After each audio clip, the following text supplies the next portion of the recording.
C'est parti, je crois. Bonsoir à tous. Et bonsoir, bienvenue donc sur un webinaire ManageEduc, sur la plateforme ManageEduc. Est-il encore nécessaire de présenter ManageEduc? Bien sûr, toujours. Donc, on est une plateforme collaborative à destination des personnels d'encadrement qui permet de nourrir la réflexion professionnelle par à la fois la recherche de terrain et puis les acteurs de terrain. C'est au service d'une communauté qui est de plus en plus importante, hein, qui s'étoffe au fur et à mesure, et c'est un plaisir que de pouvoir échanger sur un certain nombre de sujets. Ce soir, nous allons essayer de répondre à la question comment lutter contre les inégalités sociales, avec à la fois deux chercheurs qui vont se présenter. Et puis des questions du terrain de la part des personnes qui suivent le webinaire, et on aura une petite capsule vidéo de Juliette Perchet aux alentours de 18h30. N'hésitez pas à poser des questions sur le chat. On peut avoir des soucis techniques, alors on est tous un peu familiers, hein, depuis 2 ans qu'on vit une partie de nos vies en télétravail. On peut avoir des soucis de connexion, des soucis de micro. N'hésitez pas à faire vos remarques aussi sur le chat. Et merci à Guénolé qui est derrière à la technique pour nous faciliter les choses. Je vais laisser donc Céline Darmon et Sébastien Goudot se présenter, présenter un peu leur travail pour ensuite redéfinir un peu comment on va essayer de répondre à cette épineuse question de comment lutter contre les inégalités sociales. Céline, je vous donne la parole. Oui, merci. Bonsoir à tous. Donc, je me présente, Céline Darnon. Je suis enseignante-chercheuse au laboratoire de psychologie sociale et cognitive à Clermont-Ferrand, donc dans l'université Clermont-Auvergne. Et donc, mes recherches portent sur l'école, globalement, quelles sont les valeurs qui sont promues à l'école, quels sont les messages qu'on envoie aux élèves et comment ces valeurs, ces messages peuvent influencer la manière dont ils réagissent dans la classe et peuvent aussi avoir un impact sur la reproduction des inégalités, donc de classe sociale, de genre notamment. Voilà. Merci Céline. Sébastien? Oui, bonjour tout le monde. Donc moi, je suis Sébastien Goudot. Je suis enseignant-chercheur à l'Université de Poitiers, au CERCA, qui est le Centre d'études et de recherche sur la cognition et l'apprentissage. Et mes thématiques de recherche sont assez proches de celles de Céline, puisque je m'intéresse à l'effet des contextes et des situations en fait, sur l'apprentissage des élèves, pour essayer de comprendre en fait, voilà, quels sont les contextes qui peuvent créer ou au contraire réduire les inégalités. Merci à tous. Donc moi, je suis Laurent Kaufmann, je suis principal d'un collège en éducation prioritaire en Seine-Saint-Denis, et donc j'aurai le plaisir d'animer aussi le webinaire. Alors, peut-être en préparation, en préliminaire, c'est redire que tout ne peut pas reposer sur les épaules de l'école sur la lutte contre les inégalités sociales, mais que pourtant, il y a beaucoup à faire dans une école qui est, pour rappeler le contexte, massifiée depuis 1975, c'est-à-dire qui accueille 100% d'une classe d'âge, qui l'emmène maintenant, jusqu'à récemment 16 ans, mais maintenant presque 18 ans sur une instruction obligatoire, et qui a de fait participé à l'élévation du niveau général d'instruction de la population.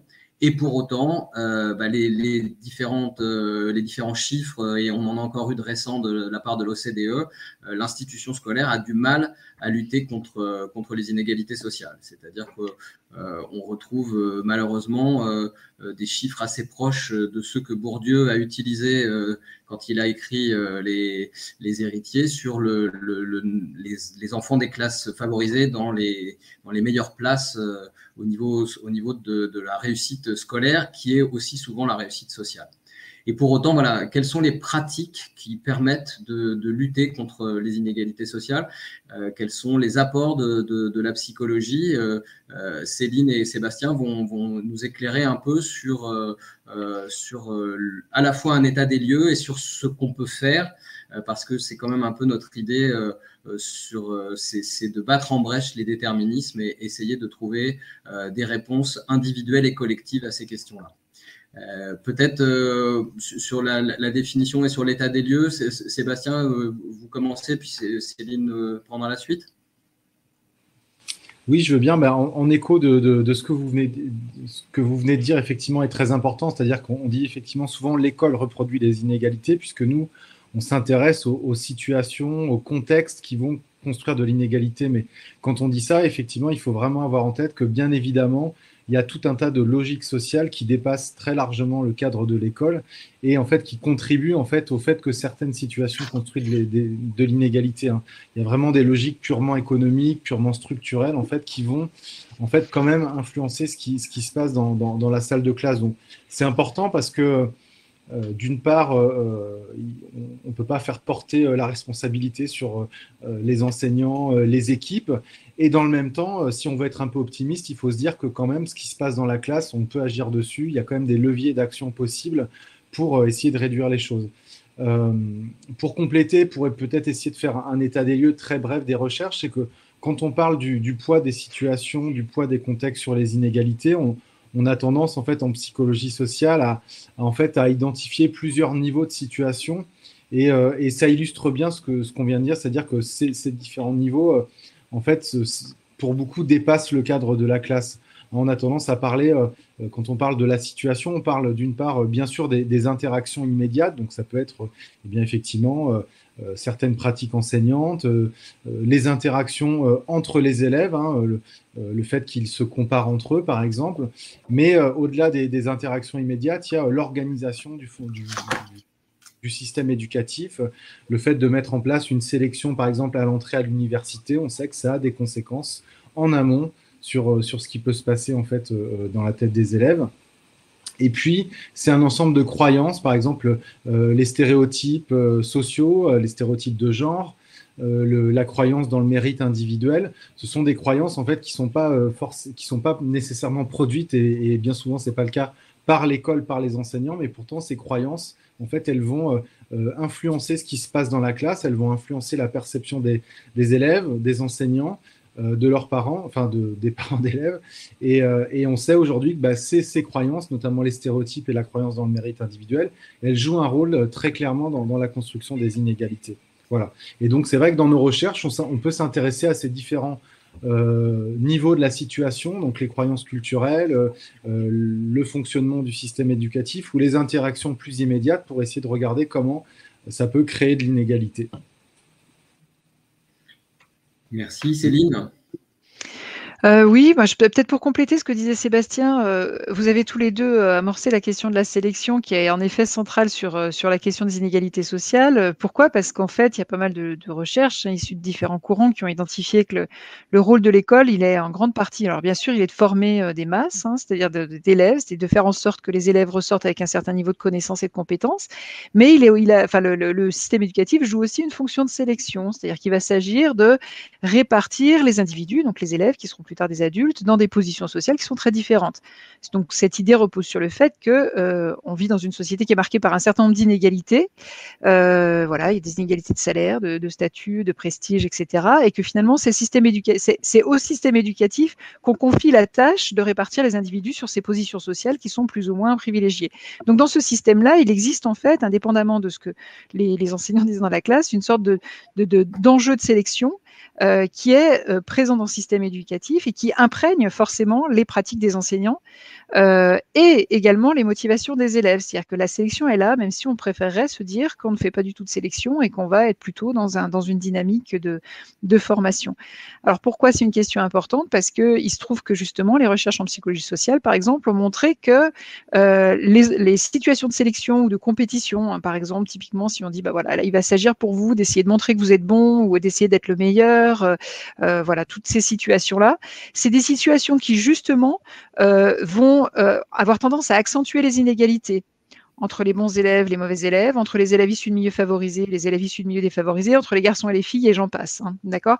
Donc c'est bien les situations de sélection, de compétition qui semblent avoir les effets les plus déterminants. Enfin, c'est les situations dans lesquelles le déterminisme social est le plus marqué.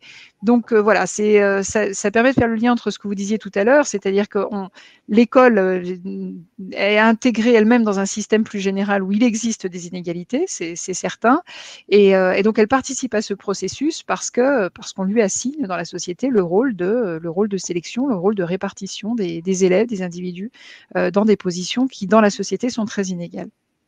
Hmm. Sébastien, vous voulez réagir? Non, c'était très clair, c'était en complément. Enfin, ça faisait bien écho à ce qu'on a pu dire en introduction, et c'est effectivement moi ce qui me semble très important quand on s'adresse à des enseignants. Moi, je travaille à l'INSP, j'enseigne à l'INSPE, c'est à la fois voilà se dire qu'il faut former les enseignants à la connaissance de ces mécanismes.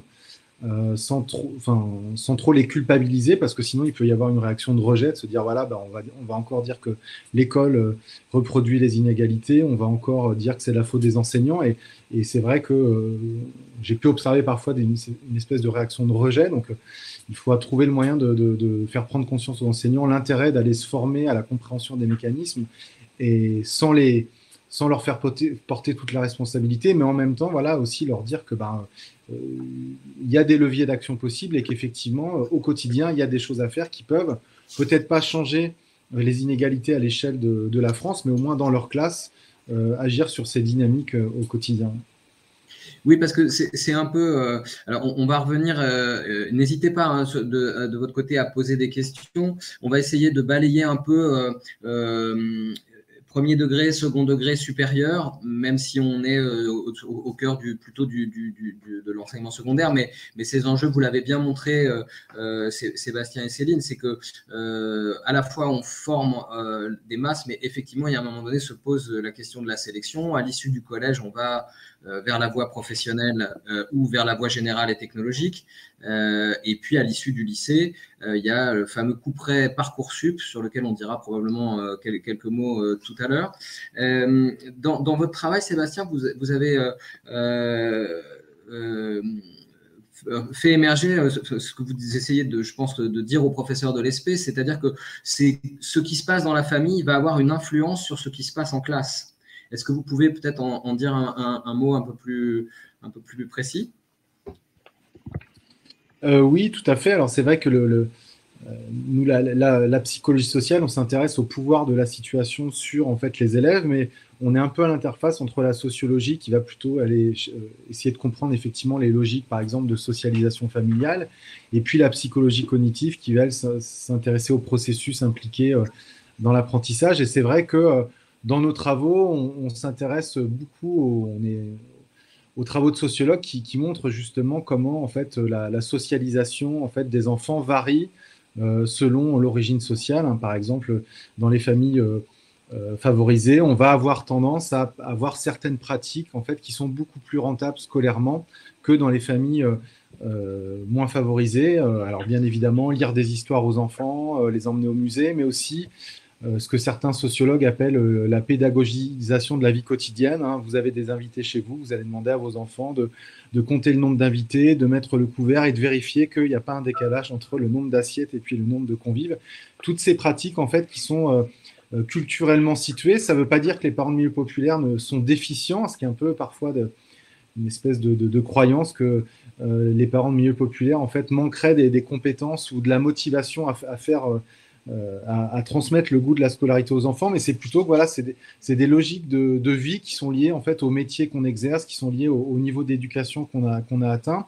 Et en fait, effectivement, c'est cette socialisation de la façon dont on éduque les enfants au quotidien, eh bien, elle va influencer ce qui va se passer dans la classe, puisqu'en fait, elle va conférer à certains enfants un avantage par rapport à d'autres.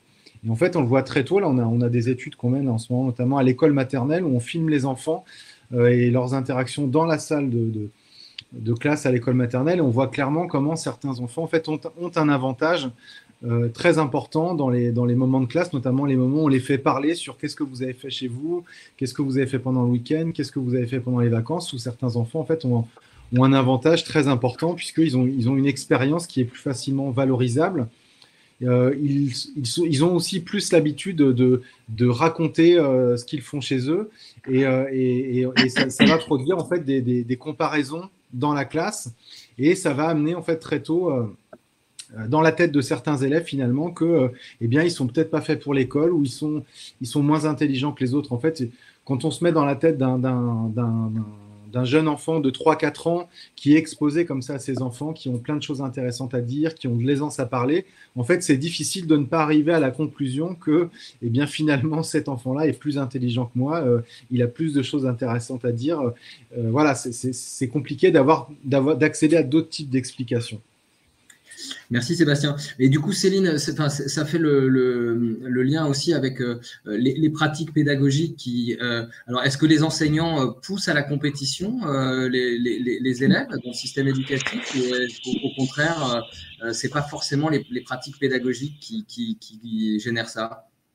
Alors déjà, pour comprendre effectivement le sens de la question, il faut savoir qu'une grosse partie des recherches qu'on réalise nous, dans nos disciplines essaye d'examiner l'impact de la situation, une situation donnée, voilà, sur les performances des élèves, par exemple. Et effectivement, ce qu'on observe généralement, c'est qu'une consigne de compétition va avoir pour effet d'accentuer les différences. Je le redis parce que c'est vrai qu'on peut avoir l'impression que finalement une performance scolaire, c'est une performance et que quel que soit le contexte, elle va être la même. En fait, non. Une performance, par exemple, sur une évaluation de type évaluation nationale, elle peut être grandement déterminée par le contexte dans lequel l'enfant est quand il est en train de réaliser cette tâche. Donc voilà, si le simple fait d'avoir mis par exemple, de créer un contexte de compétition va pas changer grand-chose sur, on va dire, sur les bons élèves ou ceux qui ont peu de raisons de douter de leur place dans le système.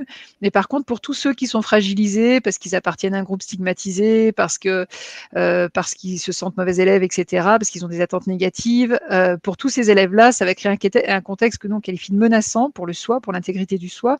C'est-à-dire que c'est un contexte dans lequel ils risquent de perdre leurs moyens, en quelque sorte. C'est-à-dire que même s'ils savent réaliser l'exercice en temps normal, là, ils vont plus y arriver parce qu'ils vont pas arriver à mobiliser les ressources cognitives, les ressources attentionnelles qui seraient nécessaires pour réaliser la tâche. On a tous vécu cette situation où, du fait de la pression ou de la visibilité ou de choses comme ça, on n'arrive pas à mobiliser ces connaissances que pourtant on a acquises. Donc voilà, il faut comprendre que ces situations de compétition, elles sont problématiques pour ça. Ce n'est pas les seules situations qui génèrent cette situation de menace, mais c'est une de ces situations. Alors, bon, on peut se réjouir d'une chose, c'est que globalement, la plupart des enseignants ne vont pas favoriser la compétition, en tout cas pas directement.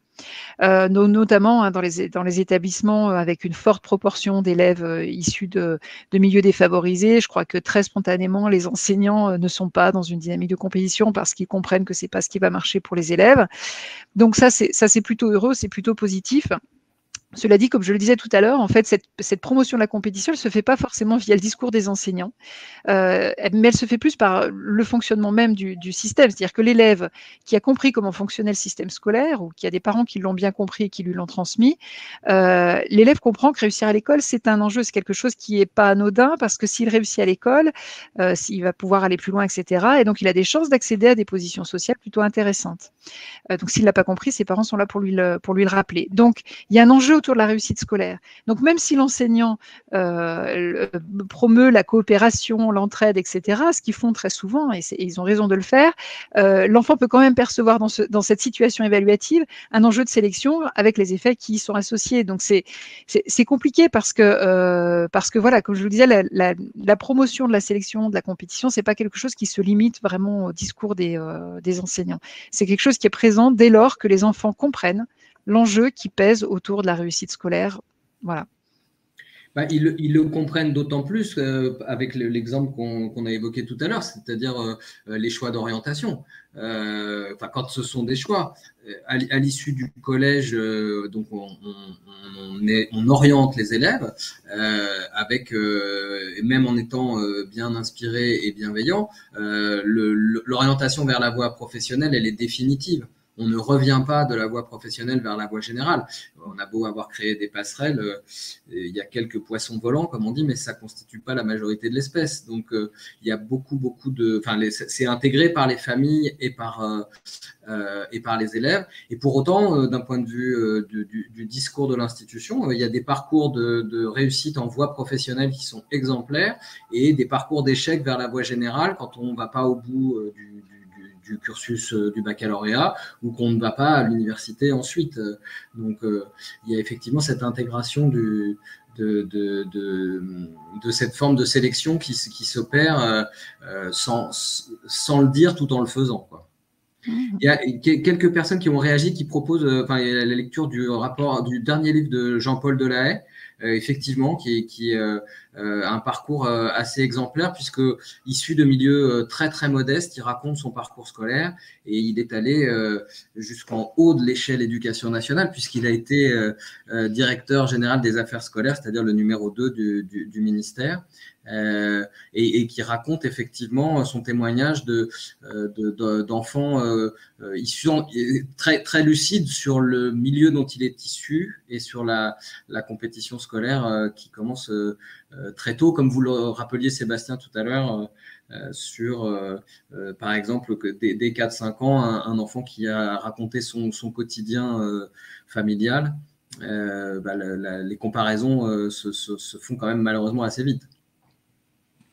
Peut-être un ou deux mots là-dessus. Moi, j'aime beaucoup aussi cet ouvrage et cet auteur. Je trouve que c'est vraiment intéressant cette idée de monter les échelons et grâce à l'école d'accéder à une position sociale, d'accéder à la mobilité ascendante. C'est une question importante parce que c'est lié à l'idée de la méritocratie scolaire, c'est-à-dire qu'on aime bien se dire que grâce à l'école, la mobilité est possible. Et ce que dit Jean-Paul Delahaye, il a raison, c'est qu'en fait, c'est une situation qui est finalement assez rare, hein, celle de la mobilité ascendante. Enfin, je veux dire, la plupart du temps, on est dans un système de reproduction. Quand on regarde statistiquement, même si on a quelques exceptions, les exceptions consolantes, statistiquement, on est plus dans de la reproduction que dans de la mobilité. Mais c'est consolant parce que ça nous donne l'impression que finalement, le système est juste et qu'au fond, tout le monde peut réussir et que finalement, n'importe quel élève qui rentre dans le système éducatif, s'il s'en donne les moyens, il peut y arriver. La preuve, certains y sont arrivés. Et donc, c'est une situation qui est consolante, mais en même temps qui pourrait nous amener à penser que le système est purement méritocratique, alors qu'en réalité, quand on regarde statistiquement, il n'est pas méritocratique. C'est-à-dire qu'en fait, tous les élèves n'ont pas les mêmes chances de réussir au départ. Donc, c'est à la fois rassurant et en même temps, c'est illusoire, cette idée d'une croyance absolue en la méritocratie scolaire. C'est intéressant parce que c'est la réaction d'un collègue qui dit les passerelles fonctionnent tout de même, elles sont certes peu nombreuses encore, mais doivent être présentées comme une possibilité de parcours. C'est vrai. En fait, c'est aussi, je pense que ce qu'on essaye de faire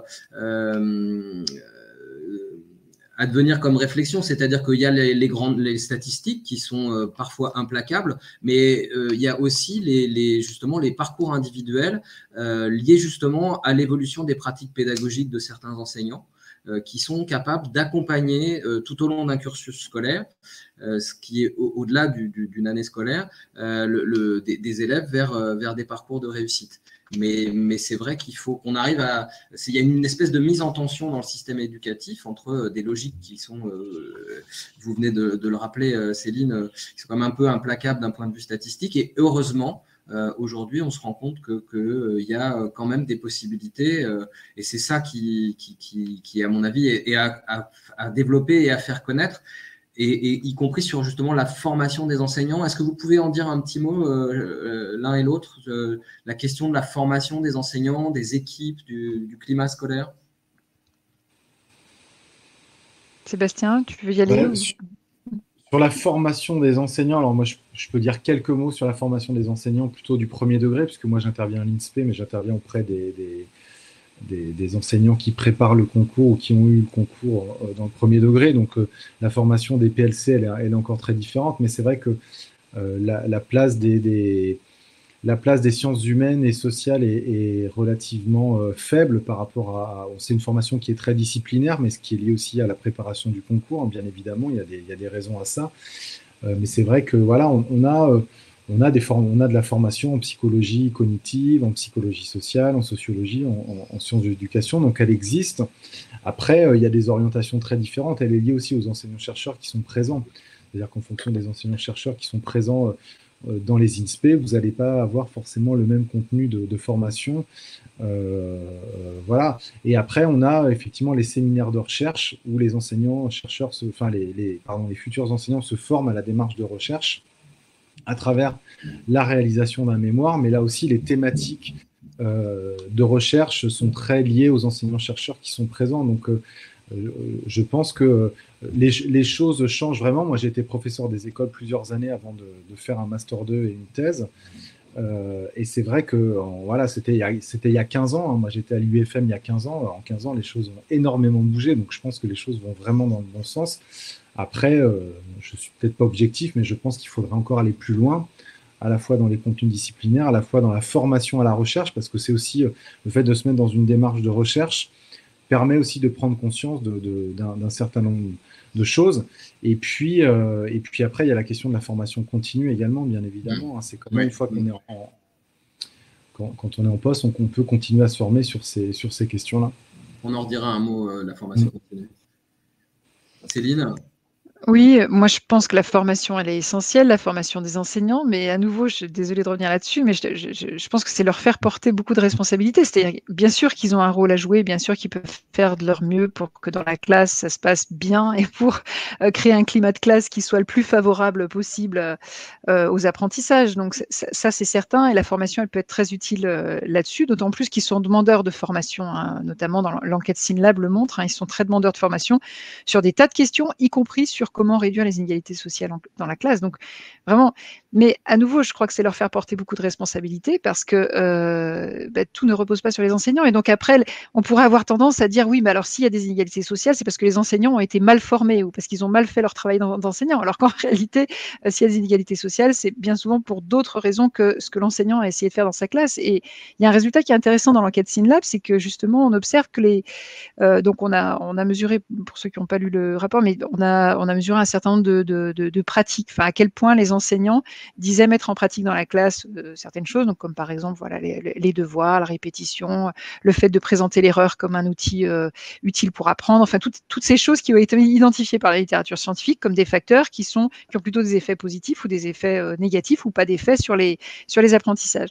Et en fait, ce qu'on observe, c'est que ceux qui sont les plus enclins à rapporter, utiliser des pratiques un peu innovantes et dont on sait qu'elles ont plutôt des effets positifs sur la réduction des inégalités sociales, c'est ceux qui sont en REP. Donc, il semble qu'il y a un profil d'enseignants extrêmement motivés pour réduire les inégalités sociales. Et donc, je crois vraiment que leur faire porter la responsabilité des inégalités, c'est peut-être... c'est peut-être pas ce qu'on doit faire parce que vraiment, des choses se jouent en dehors de l'école et surtout en dehors de leur contrôle, quoi. Voilà. En effet, après, il y a une réponse qui passe aussi par la formation continue, qui est aussi…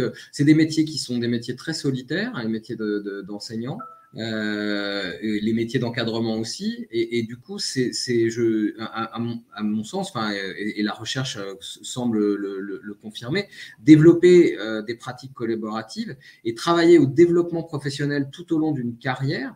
Parce que vous parliez tout à l'heure de la formation initiale qui est très ramassée, très rapide. On réussit le concours et puis on a une formation didactique de bon niveau, mais qui est très rapide.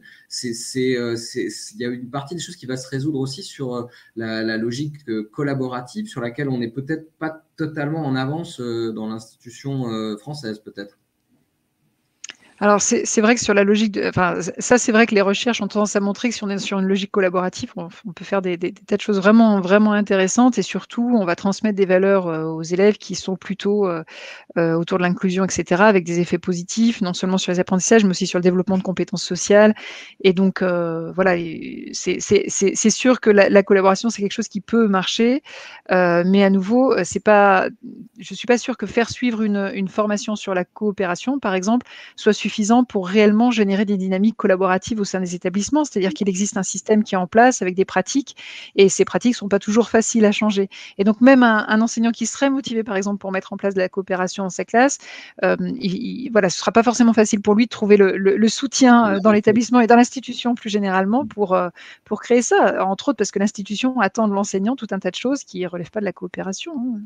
C'est vrai, mais ça évolue aussi à partir d'une analyse des besoins assez fine aussi. C'est-à-dire que si c'est une formation plaquée qui ne correspond pas à la demande, ça ne peut pas marcher. On est aux alentours de 18h30. On va pouvoir diffuser la petite vidéo. Et puis ensuite, on rebondira sur une des questions, sur une remarque là aussi tout à fait intéressante d'un internaute qui dit qu'il y a une évolution sociologique des enseignants, effectivement avec la masterisation et le recrutement à Bac+5. Qui a probablement aussi une influence sur la sociologie des enseignants. Mais là, du coup, Guénolé, tu me fais signe, mais je pense qu'on va pouvoir Pardon, c'est pas une vidéo. Pardon, c'est Juliette qui témoigne en live. C'est encore mieux. Juliette, ça va être à vous. On vous écoute.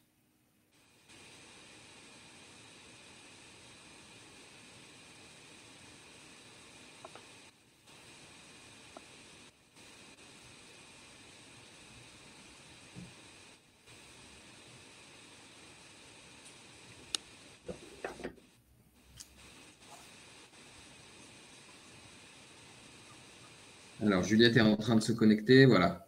C'est bon? Bonsoir Oui. à tous. Bonsoir, Est-ce Juliette. que vous me voyez? Oui, on vous voit et on vous entend. Bonsoir. Parfait, bonsoir. Alors, donc, pour me présenter rapidement, Juliette Percher, moi j'ai commencé en tant qu'enseignante par choix, mais aussi comme de nombreux enseignants et de nombreuses enseignantes dans un collège d'éducation prioritaire. Et assez rapidement, je me suis sentie démunie et mal formée, puisqu'en plus j'avais eu une formation très lacunaire. Et je me suis dit, et j'étais vraiment envahie, enfin, on va dire, envahie par l'idée que ce qui se jouait dans ma classe dépassait de loin les problématiques disciplinaires, puisque j'enseignais le français et je voyais bien que mes élèves ne parvenaient pas à se concentrer en classe, qu'ils avaient des problématiques sociales, émotionnelles, enfin toutes sortes de choses qui venaient interférer en fait pendant mon cours. Et j'en suis arrivée à l'idée de me dire bon bah puisque moi ma formation a été assez pauvre, que j'ai du mal à trouver des outils pour me former sur ces questions-là, puisqu'on parlait, je suis partie en 2017. En 2017, on parlait assez peu de compétences psychosociales ou de compétences socio-émotionnelles. Je me suis dit bah je vais aller faire un tour du monde et voir ailleurs ce qui s'y passe. Ce qui m'a emmenée dans de nombreux pays. J'ai visité plus de 50 écoles dans 17 pays.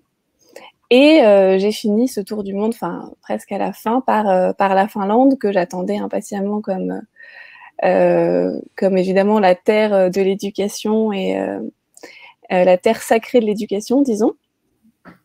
Et c'est vrai que j'ai été, je vous en parle ce soir parce que j'ai été très surprise parce que j'y ai vu.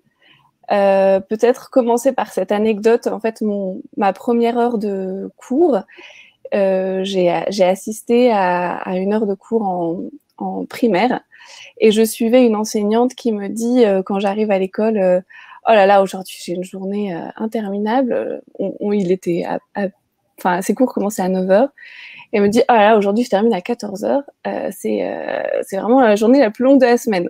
Alors, je me dis, ah oui, d'accord. Bah, dis donc, on parle pas tout à fait des mêmes choses. Et en effet, après, je me suis renseignée. Alors, non seulement les journées sont assez courtes, alors, ils ont un très court temps de pause entre midi et 2. Ça, c'est la spécificité française d'avoir une bonne heure et demie entre midi et 2 n'est pas valable en Finlande. Et non seulement, donc, ils avaient des journées assez courtes, mais en plus de ces journées assez courtes, dès le plus jeune âge, ils ont les enfants en primaire durant l'école fondamentale qui va de 6 ans à 16 ans, ont des heures de travaux pratiques qui viennent s'ajouter à cela, des heures de sport, de musique, etc. Et en fait, après, j'ai un peu creusé cette question et ils ont effectivement, ça fait partie des élèves qui ont le moins d'heures de cours sur tout l'OCDE. Donc, ils ont, je crois, 6000 heures de cours à l'année, tandis qu'en France, on en a 8000. Et pourtant, les petits Finlandais sont toujours en tête dans les classements PISA. Donc, c'est vrai que ça interroge un petit peu, puisque nous, on a tendance à essayer de compenser par le retour aux fondamentaux, multiplier les nombres d'heures de cours. Et on se rend compte là, dans cet exemple-là, que finalement, une toute autre solution pourrait être envisageable. Ce que j'ai vu aussi et qui m'a surprise, c'est que un peu loin des clichés de la Finlande où tout est collaboratif et il n'y a aucune sélection. Vous parliez tout à l'heure de sélection à l'entrée à l'université et de sélection de manière générale. Et en fait, en Finlande, il y a une très forte sélection à l'entrée au lycée et à l'entrée à l'université. Puisque, en fait, même par exemple pour la formation pour être enseignant, il n'y a que 5% des candidats qui peuvent la poursuivre. Et ils sont sélectionnés après 3 séries d'entretiens. Donc, c'est quand même une sélection assez lourde. Et de même à l'entrée au lycée, on va dire ça, lycée entre guillemets, puisque c'est à la fin de l'école fondamentale, donc après les 16 ans. Les élèves ne sont pas notés avant 12-13 ans. Puis, dans leurs dernières années, ils sont notés. Et leur toute dernière année, donc leur 9e année, ce sont les notes qu'ils obtiennent durant cette année-là qui va être décisif pour leur entrée en lycée. Donc, il y a à ce moment-là une sélection assez forte qui, malgré tout, n'empêche pas une vraie atmosphère d'une certaine liberté pédagogique, disons, puisque donc pour avoir visité plusieurs écoles primaires en Finlande, je voyais que les élèves évoluaient assez facilement. Enfin, les enseignants donnaient une consigne et puis ensuite les élèves allaient s'installer sur un pouf, dans le hall, en groupe, tout seul, etc. Et je me souviens que m'être dit, mais c'est incroyable l'autonomie que ces élèves ont dès le plus jeune âge, puisque l'enseignant, je me souviens, leur avait donné une consigne et puis leur dit, bon, bah, on se retrouve avant la pause déjeuner, on fera un petit moment de regroupement collectif ou de synthèse sur ce que vous avez trouvé. Et les élèves allaient se disperser un peu presque dans toute l'école pour travailler soit en binôme, soit en groupe, soit seul. Et donc, j'ai trouvé ça assez inspirant et en même temps, quand on allait du côté du lycée, assez loin des clichés, puisque du côté des lycées, il y avait vraiment ce côté presque un peu traditionnel qu'on retrouvait et qu'on retrouve assez... l'image qu'on a de l'école française, c'est-à-dire tous les élèves en rang devant un vidéoprojecteur avec une enseignante qui fait son cours. Et malgré tout, même au lycée, je me souviens encore d'un cours d'anglais, puisque je ne pouvais pas suivre tous les cours, ne parlant pas très bien le finlandais. Je me souviens d'un cours d'anglais qui était le début l'introduction de la période, où l'enseignante avait diffusé un questionnaire à ses élèves, dans lequel elle leur demandait pas le métier de leurs parents, le métier qu'ils envisageaient plus tard, mais plutôt quel type de pédagogie vous préférez en classe, on va aborder telle et telle notion de grammaire, à quel degré vous vous sentez familier avec cette notion de grammaire, il y a tel et tel chapitre par lesquels vous aimeriez commencer. Il y avait un vrai travail à la fois de métacognition, donc de faire réfléchir sur apprendre à apprendre, comment est-ce qu'on apprend, parce que, à un moment, elle leur demandait aussi quels sont vos objectifs de notes pour cette année et quelle dose d'effort vous êtes prêt à fournir pour l'atteindre. Et elle n'avait de cesse de répéter, non mais il n'y a aucun problème si vous n'êtes pas prêt à fournir beaucoup d'efforts pour ce cours, faudra juste pas vous attendre à avoir des notes excellentes, parce que bon, malgré tout, ça va ensemble. Et du coup, il y avait quand même cette confiance sur l'avis des élèves, puisqu'elle le prenait véritablement en compte, et à la fois cette sensibilisation en fait, on peut faire passer des choses de manière différente. Qu'est-ce qu'on connaît, comment on le connaît, comment on apprend. Et ça, c'était quelque chose que j'avais trouvé très intéressant et qui était vraiment intimement lié à vraiment une forme d'exigence assez élevée quant aux compétences attendues. Merci Juliette. Un premier échange sur cette question-là, en repartant de ce que disait Françoise Ndiaye sur sortir du débat une cause, un effet, essayer d'être dans l'analyse systémique. Je voudrais vous faire réagir, Sébastien, cette idée de peut-être différer l'évaluation qui met les élèves en compétition, ce que vous avez décrit, Juliette, ce qu'effectivement semble dire un peu la littérature sur le système éducatif finlandais. Il est sélectif, mais il diffère la sélection vers 12-13 ans, à un âge où le développement psycho-affectif est quand même un peu plus élaboré. Je voulais vous faire réagir sur ces questions-là, Sébastien et Céline. Alors Céline, je crois que vous avez été un peu interrompue. Oui, mais j'ai tout suivi, mais je ne sais pas pourquoi mon image s'est déconnectée. Puis, mais voilà, j'ai été reconnectée. Je suis désolée du coup, mais en tout cas, j'ai pas été interrompue. J'ai tout entendu. Voilà. Donc du coup, voilà, est-ce que l'un et l'autre, vous pouvez peut-être réagir par rapport à l'exemple que Juliette a donné. Est-ce que ce serait une transposition intéressante dans le système éducatif français, si on rêvait? Alors moi, je peux peut-être dire 2-3 mots. Moi, je trouve ça extrêmement intéressant, mais notamment parce que on parlait tout à l'heure de l'enjeu de sélection qui est là, qui est très présent. En fait, le fait qu'il y ait une sélection à la fin de la scolarité n'oblige pas n'oblige pas à faire de la sélection dès le plus jeune âge. En fait, je pense qu'un des problèmes du système éducatif français, c'est que cet enjeu de sélection, on le mobilise bien trop tôt, en fait. C'est-à-dire on pourrait très bien se dire, on dissocie le temps de formation du temps de sélection. C'est-à-dire qu'il y a une sélection, ok, très bien, je viens même à l'université, pourquoi pas, etc.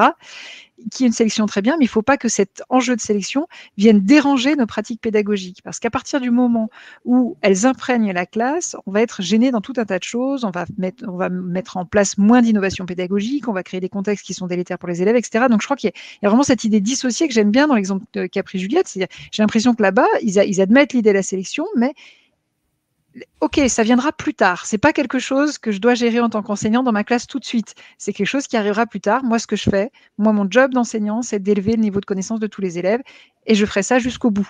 Même si à la fin, il doit y avoir de la sélection. Donc, je pense que c'est peut-être effectivement quelque chose dont on pourrait s'inspirer, parce que c'est difficile de se dire on pourrait vivre dans un système où il n'y aurait pas du tout de sélection, encore une fois, parce que voilà, la société étant inégale, il faut bien qu'il y ait une institution qui joue le rôle de la sélection.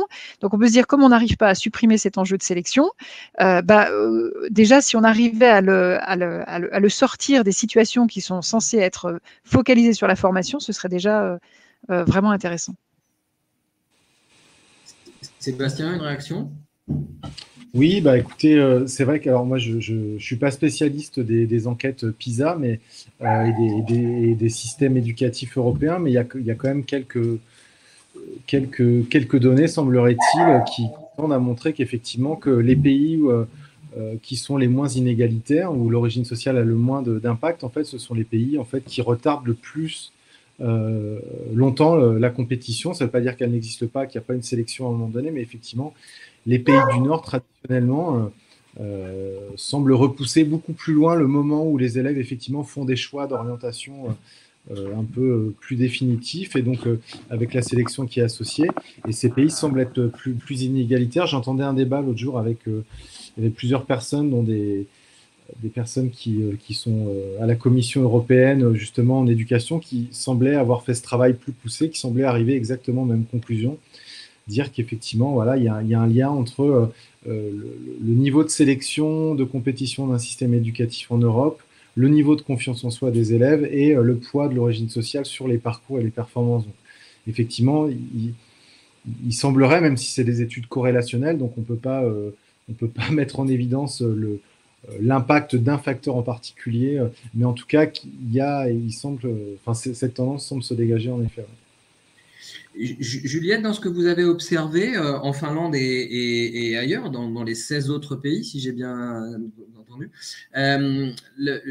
la formation des enseignants et puis la question de la collaboration entre équipes enseignantes et le sujet qui peut même fâcher, la collaboration avec les équipes de direction des établissements scolaires. Alors, pour ces trois sujets, donc effectivement, en Finlande, la formation est assez exigeante, mais voilà, elle dure 5 ans, elle est assez centrée sur le disciplinaire avec quand même un fort ancrage en classe, mais finalement assez différent, enfin assez proche de ce qu'on peut avoir en France, si tant est que comme il y a cette forte sélection à l'entrée, on est à peu près sûr que les gens qui s'engagent dans cette voie-là veulent être enseignants, quoi. Donc il y a peu de déception. Ce qui m'a semblé aussi assez intéressant en Finlande, c'est que il y a un vrai travail de collaboration, et ça je l'ai remarqué dans plusieurs autres pays, entre enseignants. parce qu'en fait, le lieu le permettait aussi. Enfin, j'ai remarqué dans beaucoup d'établissements ailleurs qu'en France, il y avait des bureaux qui permettaient de se regrouper par équipe enseignante. Donc, soit il y avait une sorte de grande, on va dire, grand open space pour tous les enseignants qui servait de chacun avait son bureau, soit les différents bureaux étaient disséminés dans l'établissement à différents étages, par exemple.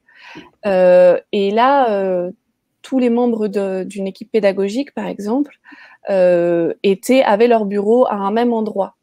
Donc finalement, moi qui enseignais les lettres, j'avais toute mon équipe pédagogique qui avait leur bureau au même endroit que moi. Et ça, j'ai trouvé ça quand même assez intéressant, puisque sans vraiment le pousser, l'espace permettait davantage de collaboration, davantage d'échanges, et autour de sa discipline. Donc ça permet aussi quand même de dédramatiser un petit peu ce qui se passe en classe, de partager ses difficultés, ce qui parfois en France pose problème. Je me souviens d'ailleurs aux États-Unis, il y avait un enseignant qui avait placardé sur sa classe. En ce moment, j'essaye de travailler sur ça. N'hésitez pas à entrer et à me dire ce que vous en pensez. Et je me suis dit, ah oui, alors là, on est assez loin des pratiques françaises où, enfin, je sais que moi, étant enseignante, on a toujours un peu de pudeur à laisser entrer des collègues dans notre classe, parce qu'on a toujours l'impression que c'est nous qui sommes jugés. Mais j'ai trouvé que le fait, voilà, d'avoir des bureaux tous ensemble favoriser cette collaboration, et que cette collaboration était quand même nettement plus développée dans pas mal d'autres pays qu'en France, quoi. C'était vraiment quelque chose qui manque cruellement en France et qui quand même est dans la culture dans un bon nombre d'autres pays. Céline, Sébastien, par rapport à cette question-là, est-ce que c'est un effet du concours? Est-ce que c'est lié à cette forme de sélection individuelle par le concours Alors, moi, je veux bien rebondir sur ce que disait Juliette, mais du coup, ça ne va pas répondre à cette dernière question. Alors, non, répondez à Juliette. Il nous reste on a encore une petite dizaine de minutes pour essayer de répondre. Et je relance aussi les personnes qui suivent. N'hésitez pas à poser vos questions, à faire part de vos réactions ou de vos expériences sur le sujet. Donc oui, non, je voulais rebondir sur deux aspects. Moi, je trouve ça vraiment très intéressant comme témoignage parce que on dit, enfin, les études PISA montrent aussi qu'un des éléments, bon, outre le fait qu'on reproduit beaucoup les inégalités sociales, une des caractéristiques du système français, c'est que à l'école, les élèves français se disent anxieux, ils se sentent évalués, etc. Et ça, c'est vraiment quelque chose qui est très présent dans les écoles françaises, et c'est présent auprès des élèves, mais aussi auprès des enseignants. Et je crois que vraiment, il y a tout un travail à faire sur la culture de l'école, sur l'idée qu'on est là pour évoluer, pour se former, qu'on n'est pas en train de se faire évaluer ni par les enseignants, ni par les parents, ni par les pairs, et d'être plus dans une démarche de progrès. Donc ça, c'était le premier aspect. Et l'autre aspect très intéressant, c'est l'histoire de la collaboration entre enseignants. En fait, ça m'a fait penser à une étude qu'on avait menée il y a quelques années dans des collèges d'Orléans. Donc il y avait beaucoup de collèges impliqués, je ne me rappelle plus combien, mais il y avait énormément d'élèves impliqués. Et c'était une étude sur la suppression de la note. On voulait savoir si le fait de supprimer la note, de faire des collèges sans note, pouvait avoir des effets sur les performances au brevet, en l'occurrence. Et donc, globalement, il n'y avait pas énormément d'effets sur la suppression de la note sur les performances, mais il y avait quand même un effet très intéressant qui était que là où on observait un effet positif de la suppression de la note, c'était seulement dans les établissements qui avaient fait ça de manière très collective. C'est-à-dire les établissements où il y avait une équipe de direction, des enseignants qui prenaient part au projet, qui s'impliquaient dans le projet et qui décidaient collectivement de tous supprimer la note. Alors que dans les établissements où on avait des choses un peu plus dispersées, genre un enseignant qui décidait de supprimer la note, puis un autre qui ne le faisait pas, puis pas de projet collectif autour de cette idée, en fait, ça ne produisait pas d'effets notables. Et donc, ça me fait penser à ce que vous dites, c'est-à-dire que c'est vrai que quand on travaille en collaboration entre enseignants et avec l'équipe de direction, c'est sûr qu'on peut mener des projets qui ont des effets, qui ont plus de probabilité d'avoir des effets positifs sur les apprentissages. Alors, pour illustrer ce que vous venez de dire, moi j'ai eu la chance de diriger un établissement scolaire où on a travaillé en équipe sur cette question de l'évaluation par compétences, en prenant le temps d'une expérimentation d'1 an sur 2 classes, avec un contrat très clair avec les enseignants, c'est-à-dire que si au bout d'1 an ils n'étaient pas convaincus, on ne continuait pas. Et au bout d'1 an, on est passé à tout un niveau de classe. toute la classe de 6e, et puis ensuite les 5e. Et un des effets immédiats, c'était quand même le climat scolaire. Et pour les élèves en difficulté, il y avait quand même beaucoup moins de stress, notamment avec cette idée de pouvoir refaire les évaluations. C'est quelque chose qui était particulièrement intéressant. Et peut-être pour faire le lien justement avec les compétences psychosociales, Sébastien, est-ce que peut-être que vous voulez réagir aussi un peu à ce que vient aux échanges là sur ces questions-là?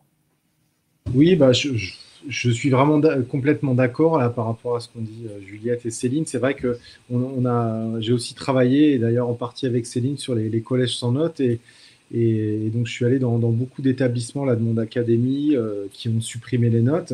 Et c'est vrai qu'il y a des façons de le faire très variables, il y a eu des dynamiques très variables et que parfois, effectivement, pour avoir discuté avec les chefs d'établissement, ce qui est compliqué, c'est de faire adhérer l'ensemble de l'équipe et que parfois, le fait qu'il y ait quelques enseignants qui sont en résistance par rapport à ça, et quand je dis ça, c'est à aucun jugement de valeur, mais effectivement, des enseignants qui ne souhaitent pas s'engager dans ce dispositif, on sent que ça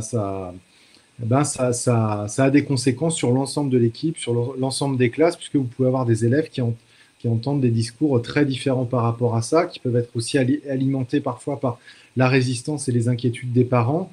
Et je pense que c'est sans doute valable sur d'autres pratiques quand on est sur cette idée qu'on a identifié des pratiques qui semblent réduire les inégalités. Eh bien, en tant que chef d'établissement, si on veut porter un projet sur un changement de pratique, eh bien, sans doute on se heurte à ce type d'obstacles. Et en tout cas, la question de la collaboration, de la coopération d'enseignants autour d'un projet commun et autour de la mise en place de pratiques communes est sans doute centrale. Oui, c'est d'ailleurs une question que pose Baron, la collaboration effective des équipes disciplinaires. Est-ce qu'il y a des exemples français est-ce que, à votre connaissance, il y a des exemples français autour de ces questions-là? Bah là, moi, je pense justement à ce qui avait été fait dans l'Académie d'Orléans là, sur cette histoire. C'est-à-dire qu'on avait des établissements, effectivement, qui avaient monté un projet collectif sur l'histoire de la suppression de la note. Alors, je ne sais pas si c'est à ça si c'est une réponse à cette question. Après, il existe des initiatives de ci, de là sur ces questions-là, mais je ne sais pas s'il y a un protocole précis qui… Alors pour une réponse plus d'un point de vue équipe de direction, on a quand même des possibilités de travail avec les corps d'inspection qui, quand ils viennent alors aujourd'hui on appelle ça le PPCR, pour un entretien d'évaluation de carrière d'un collègue, peut aussi faire une réunion d'équipe. Et on peut co-construire avec l'inspecteur, soit s'il n'y a pas d'équipe, essayer d'impulser une notion d'équipe disciplinaire. Parfois, c'est difficile. En éducation prioritaire, on a un turnover important des équipes. Et s'il y a des embryons de travail et de collaboration, c'est faire fructifier ce travail, et y compris ensuite en mettant en place de la formation au sein de l'établissement. Que les gens aient du temps pour réfléchir ensemble à un certain nombre de questions. L'exemple que je vous prenais tout à l'heure, les équipes se sont emparées de cette question de l'évaluation par compétences après qu'on ait mis en place dans l'établissement une formation sur la maîtrise de la langue dans toutes les disciplines. Qui a été proposée, c'était pas imposé, on a proposé une formation et moi j'ai un souvenir assez émouvant de voir des collègues de disciplines différentes se rendre compte qu'ils abordaient finalement des notions qui étaient similaires. Et on reviendra, ça permet de revenir un peu sur les questions que Juliette a montré, c'est-à-dire qu'il n'y a pas assez de collaboration entre les enseignants, mais parce que les locaux ne s'y prêtent pas, vous l'avez dit Juliette, souvent il y a pas d'espace, il y a peu d'espace commun pour travailler. Et puis dans les formations initiales, on l'a dit tout à l'heure, il y a quand même beaucoup de parcours individuels et pas beaucoup de parcours collaboratifs. Donc, et puis l'autre question, je trouve particulièrement intéressant ce que vous avez dit sur 6 000 heures, un cursus de 6 000 heures versus un cursus de 8 000 heures. Et souvent, ce qu'on oublie en France, c'est que c'est un cursus de 8 000 heures avec le moins de jours d'ouverture des écoles. Donc la densité horaire est énorme, l'amplitude horaire pour les élèves et les adultes est énorme, et ça ne facilite pas non plus le développement des compétences psychosociales et la prise en compte des émotions. Alors, une question, note ou compétence, n'est-ce pas un fond comment on présente aux élèves qui comptent, témoignages concernant des élèves qui sont rouges dès le primaire, autant stigmatisant que les mauvaises notes, importance donc de la collaboration, mais aussi de la posture. Alors, oui. Ouais, c'est vrai, moi j'avais suivi le DU adolescent difficile de Philippe Jamet, qui est un pédopsychiatre, qui disait en fait le plus important, c'est pas la note ou la compétence, c'est que les adultes se mettent d'accord sur ce qu'ils font. Y compris que les positions de désaccord soient clarifiées pour qu'elles ne soient pas forcément montrées aux élèves. Mais ce qui est effectivement, ce n'est pas forcément toujours un débat idéologique, la note versus la compétence. Oui, alors la recherche va dans le même sens, hein, c'est-à-dire qu'en fait, qu'on utilise un système de notes avec des chiffres qui vont de 0 à 20 ou un système, ça dépend ce qu'on met en place comme grille par compétence, mais un système, par exemple, je pense au bonhomme rouge et vert qu'on utilise parfois en primaire, les enfants font de la comparaison sociale de toute façon. Donc la question qui est derrière, c'est effectivement la signification de l'évaluation, c'est-à-dire pourquoi on l'a fait. Pourquoi on fait passer l'évaluation? Et ce que montrent les recherches globalement, c'est que si l'évaluation elle est utilisée comme un outil de formation et pas comme un outil de sélection, c'est-à-dire qu'on y revient, mais comme un outil de formation. Par exemple, à un moment donné, j'ai besoin de savoir ce que l'élève sait faire et ce qu'il ne sait pas faire pour pouvoir lui donner les exercices qui correspondent à ce qu'il doit retravailler, pour pouvoir lui permettre à lui aussi de voir où il en est, donc de voir ce qu'il doit reprendre, etc. etc. Donc, lorsque l'évaluation est utilisée comme un outil de formation, elle va avoir des effets positifs sur les apprentissages. Et ça, c'est le cas pour tout le monde, pour tous les élèves. Alors que lorsque l'évaluation elle est basée sur de la comparaison sociale, lorsqu'elle est fortement avec de forts enjeux évaluatifs, et bien dans ce cas-là, en fait, elle correspond aux situations que j'évoquais tout à l'heure, les situations de compétition. C'est-à-dire que c'est ces situations dans lesquelles celui qui se sent fragilisé va perdre ses moyens, parce qu'il va bien voir qu'il est dans le rouge, il va bien voir qu'il a moins de bonhommes qui sourient que les autres, il va voir que voilà. Et donc dans ce cas-là, l'évaluation elle va perdre son aspect formatif, elle va devenir juste un enjeu de sélection, un enjeu d'évaluation, de comparaison sociale, avec tous les effets délétères qui y sont associés. Il nous reste 3 minutes. Est-ce que chacun d'entre vous une piste de réflexion après ce qu'on s'est dit pendant 1 heure et puis quelque chose qui pourra guider la suite des échanges. Ce webinaire peut être revu et puis il y a des contributions qui continueront à être publiées. Peut-être Sébastien, un mot de conclusion temporaire sur un sujet aussi vaste. Alors, mot de conclusion, je ne sais pas, mais juste peut-être pour compléter là, ce que vient de dire Céline, effectivement, on a fait une étude là, dans l'académie avec plus de 15 000 élèves, avec tous les collèges de l'académie de Poitiers qui avaient supprimé ou pas les notes. Et c'est vrai que on a récupéré via le service statistique du rectorat les notes au brevet. Et alors, on était un peu déçus sur le moment, je ne vous le cache pas, parce qu'on pensait justement, il y a des raisons théoriques de penser que supprimer la note a des effets positifs, mais en tout cas sur la performance des élèves, on n'a vu aucune différence, c'est-à-dire que globalement, les collèges sans notes, les élèves ont des notes en moyenne identiques aux collèges avec notes. Donc voilà, on était un peu déçus. Après, on s'est dit, il y a quand même une bonne nouvelle, c'est qu'effectivement, c'est par rapport à la crainte de certains parents, certains enseignants, c'est pas un système qui pénalise non plus les enfants, parce que c'est parfois la crainte qu'on a, voilà, on va supprimer les notes, ça va pénaliser mon enfant. Et effectivement, la conclusion qu'on en a tirée avec Céline, c'est de se dire que finalement, c'est pas la question, c'est pas note ou pas note, c'est qu'est-ce qu'on met derrière, comment c'est perçu par les élèves, quelle signification ça a, et qu'on peut finalement avec des notes sans doute mettre en place des évaluations formatives, travailler sur le rôle de l'erreur, et inversement, on peut, sans mettre des notes, avoir finalement des systèmes où il y a de la comparaison, où voilà, on n'a pas forcément travaillé le rôle de l'erreur, etc. Donc, la distinction note-pas note est sans doute, en tout cas, pas l'entrée, peut-être. Pas suffisante, en tout cas, parce que je pense qu'il y a la question du climat que ça peut générer aussi. Céline, un petit mot de conclusion? Alors Céline s'est déconnectée. Juliette, est-ce que vous voulez prendre la balle au bon? Alors peut-être pas un mot de conclusion, mais enfin si, on va tenter. Mais ce que j'ai trouvé ce que je trouve assez rassurant quand même sur ces questions du statut de l'erreur que Sébastien évoquait à l'instant, c'est que quand je suis partie, donc c'était en 2017, dans tous les pays anglo-saxons, on parlait de growth mindset, donc de cette théorie selon laquelle si on considère l'intelligence comme étant innée et fixe, en règle générale, ça augmente les inégalités sociales puisque on a tendance à se sentir davantage stigmatisé, à faire moins d'efforts, etc. Alors que si au contraire on a l'idée que l'intelligence est en développement, c'est peut-être un outil pour réduire ces inégalités sociales.